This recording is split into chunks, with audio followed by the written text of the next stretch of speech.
तो जनाब ये बनाए हैं मैंने ब्रेड रोल, बहुत ही मज़े के। और एक दफ़ा अगर आपने बना लिए तो हर कोई आपसे बार बार फरमाइश करेगा और फिर आपने ज़रूर उसको बना के खिलाने भी होंगे। तो आए हम चलते हैं रेसिपी की तरफ। ये मैंने 1 टीस्पून के करीब ऑयल लिया है, ज़्यादा बिल्कुल नहीं लिया है, क्योंकि मेरे पास अगर ज़्यादा ऑयल हो गया इसमें तो हमें इसको ब्रेड में रोल करना मुश्किल हो जाएगा। तो इसके लिए मैंने एक गाजर को बारीक काटा है और साथ ही इसमें बहुत थोड़ी सी शिमला मिर्च भी शामिल है। इसे मैं 1 से 2 मिनट इस ऑयल के अंदर फ्राई कर लूँगी।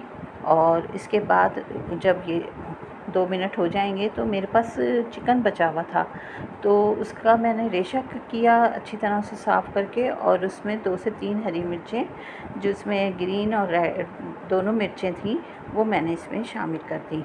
और इसको भी मैंने 1 से 2 मिनट इसी तरह से फ्राई कर लेना है गाजर के साथ। तो बची हुई चिकन अक्सर घर में रखी होती है, तो मैं तो इसी तरह रेशे को किसी न किसी काम में ले लेती हूँ। तो इससे क्या होता है कि एक नई चीज़ बन जाती है और सब लोग शौक़ से भी खा लेते हैं। इसमें डाल दें 1 टीस्पून भर के चिली सॉस का, और इसको भी इसी के साथ हमने फ्राई कर लेना है। आहिस्ता आहिस्ता से हल्की आंच पर इसको फ्राई करेंगे तो बहुत अच्छी तरह से हो जाएगी, क्योंकि ऑयल हमने इसमें थोड़ा कम डाला है। अब हम 1 टेबल स्पून इसमें डाल देंगे बारबेक्यू सॉस, तो इससे इसका जायका जो है वो बहुत ही मज़े का बनेगा। तो मैं आजकल ज़रूर डाल रही हूँ बारबेक्यू सॉस, इससे जायका अच्छा आता है। और मैंने डाली हैं 1 टीस्पून के करीब कुटी हुई लाल मिर्चें, और ये बंद गोभी है छोटे साइज़ की, और इसमें हरा धनिया भी शामिल है, वो भी हम इसमें शामिल कर देते हैं। अब हम इसको अच्छी तरह से फ्राई कर लेंगे सब चीज़ों को, ताकि ये सारी चीज़ें अच्छी तरह से मिक्स हो जाएं, और जो हमने सॉस वगैरह डाली है वो भी तमाम अच्छी तरह से हर चीज़ के ऊपर कोट हो जाए। तो ये बहुत फिर मज़े की बन जाएगी हमारी स्टफिंग जो हम ब्रेड में डालेंगे। तो इसलिए इसको अच्छी तरह से आपको मिक्स कर लेना है। उसके बाद इसको हम कर लेंगे बिल्कुल ठंडा। और ये मेरे पास 4 आलू हैं बॉयल, इनको मैं कद्दूकश करके वो इसमें हम शामिल करेंगे। और इसमें डालेंगे मायो। तो मायो हम डालेंगे तकरीबन 2 टेबल स्पून भर के। तो मैं आलू जो हैं कद्दूकश करती हूँ और फिर इसमें शामिल करके फिर आपके साथ दोबारा आपको बताती हूँ कि अब हमने क्या करना है। तो जनाब ये मैंने आलू जो थे वो कद्दूकश कर लिए हैं। आमेज़ा हमारा ठंडा हो गया है। इसमें हमने डालना है 1 टीस्पून भर के कुटी हुई काली मिर्चें। फ्रेश लेंगे तो बहुत अच्छा जायका आएगा। और 2 चुटकी मैंने मिक्स हर्ब के लिए हैं। और अब हम ये मायो 2 टेबल स्पून इसमें भर के डाल देंगे। देखिए मायो कितना आहिस्ता आहिस्ता निकल रहा है, लेकिन मैंने भी इसकी जान नहीं छोड़नी है। मुझे 2 टेबल स्पून चाहिए, तो मैंने 2 टेबल स्पून देखे जी मायो ने मुझे गड़बड़ा दिया। खैर कोई बात नहीं, हम इसको निकालते हैं। ज़रा ये नई है तो ज़रा नखरे हो रहे हैं इसको। जी जनाब ये निकल गई 2 टेबल स्पून। अब हमने इसको बहुत अच्छी तरह से इस आमेज़े को मिक्स कर लेना है, खूब अच्छी तरह से, क्योंकि अभी हमने इसमें एक चीज़ और भी डाल ली है। वो क्या चीज़ है?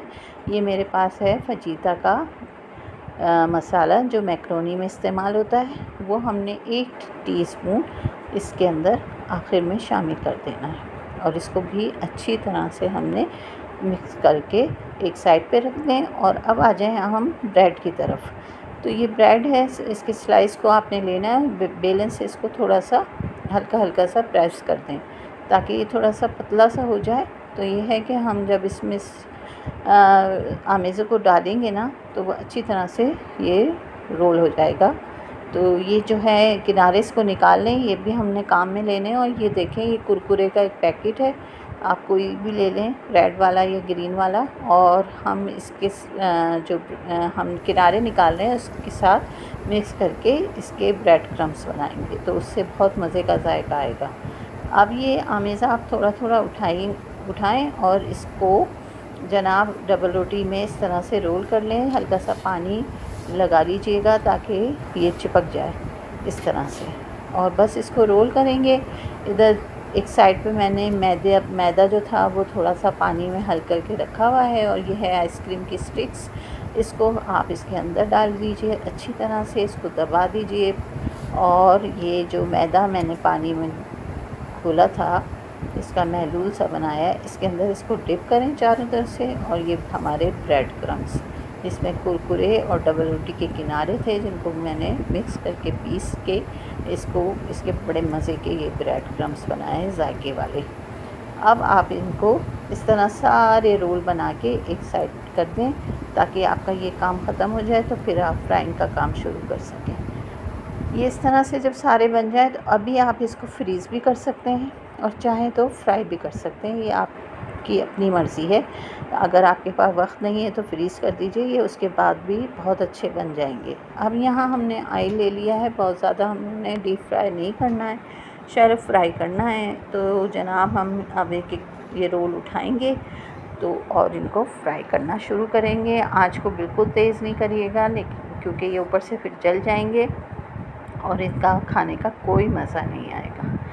तो ये इसलिए मैं आपको बता रही हूँ, आप आराम आराम से इनको उठाएं और इसके अंदर हल्की आंच पे इसको फ्राई कर लें। फ्राई करने के लिए आपको देखें थोड़ा सा सब्र करना होगा, हल्की आंच पे करने होंगे, इसको चारों तरफ से फ्राई करना होगा उठा उठा के, क्योंकि फिर ये बहुत अच्छे और कुरकुरे से बनेंगे तो आपको बहुत ही मज़े के लगेंगे। आहिस्ता आहिस्ता से करिएगा, देखिए ब्रेड टूटने नहीं पाए, वरना इसकी शेप ख़राब हो जाएगी और ये अच्छे नहीं लगेंगे।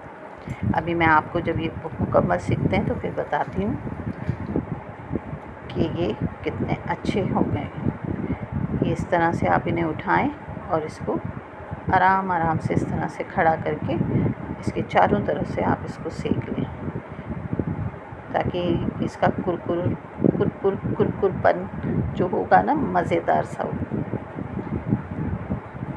ये देखें, इसमें से आएगी आवाज़।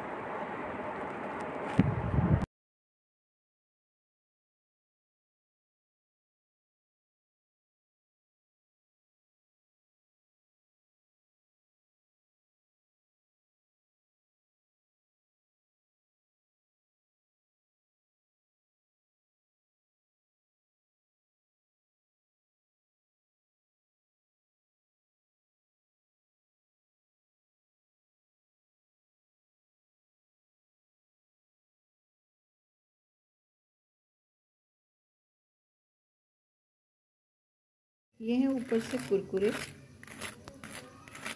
और अंदर से सॉफ्ट। अभी ये सारे कर लेते हैं, फिर आपको डिश आउट करके मज़ीद इसको डेकोरेट करके दिखाते हैं। तो जनाब, कैसी लगी रेसिपी? बहुत मज़े के बनेंगे और बहुत जल्दी बनेंगे।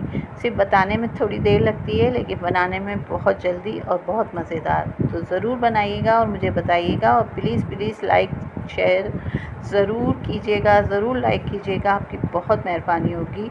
इंशाल्लाह फिर एक नई रेसिपी के साथ आपसे जल्द मिलूँगी।